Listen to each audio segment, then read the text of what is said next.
Why do you think people fail?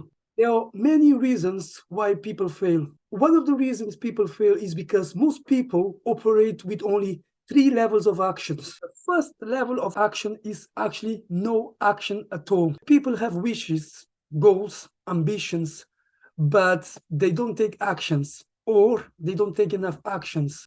And then the second reason people fail is that people retreat. What he means is that people tend to retreat or back off, which means people tend to reduce the level of action, which means that people tend to procrastinate and do less rather than do more. And then the third degree of action is actually normal level of action. This is just taking actions, normal level of actions, or if you like, ordinary level of action. Of that, people are after big goals, but they just settle for the ordinary. If you want to go to the next level, if you want to 10x, go 10 times bigger, massive, then you need to go for the fourth level of action, which is called 10x. As I said, this fourth level of action, also called the 10x rule, is that level of action that guarantees individuals and companies to realize their goals and full potential. But remember, you don't want to just to have the belief you can 10x. You have to match your beliefs with massive actions. You have to take 10x actions once you are thinking 10x. Don't just do like many people do. They wish a lot, they hope, but they don't take enough actions. Many businesses like Google also use this 10x mindset to scale and go big, or even like go bigger. For example, Larry Page, who is the former CEO of and co-founder of Google, lives by this 10x mindset.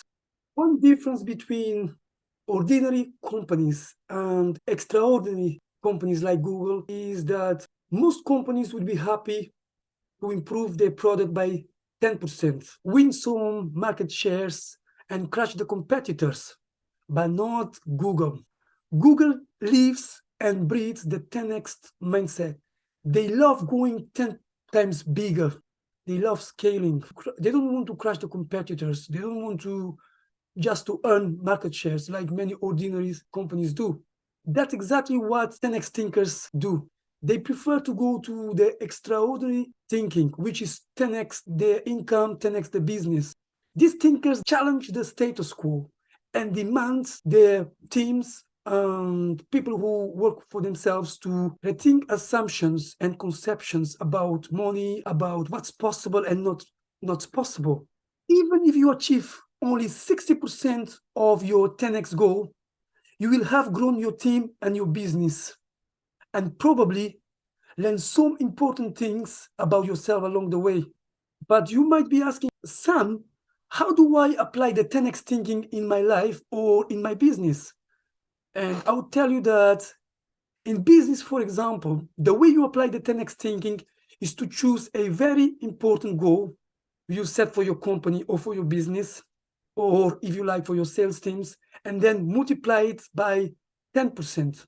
For example, imagine your goal is to make $50,000 in sales. If you want to increase your revenue, let's say by 5%, by using the 10 times thinking, you would increase that goal to 50%. The math works like this: is 5 times 10 equals 50%. Another example of how you can apply this 10x mindset in your business is this. Let's say you're doing a freelancing project and you're thinking, how can I scale this business to 10x my revenue?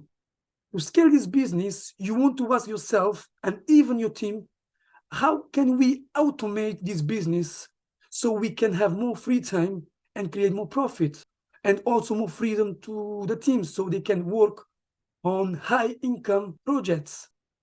Do you want to know how to create multiple sources of income in 2023?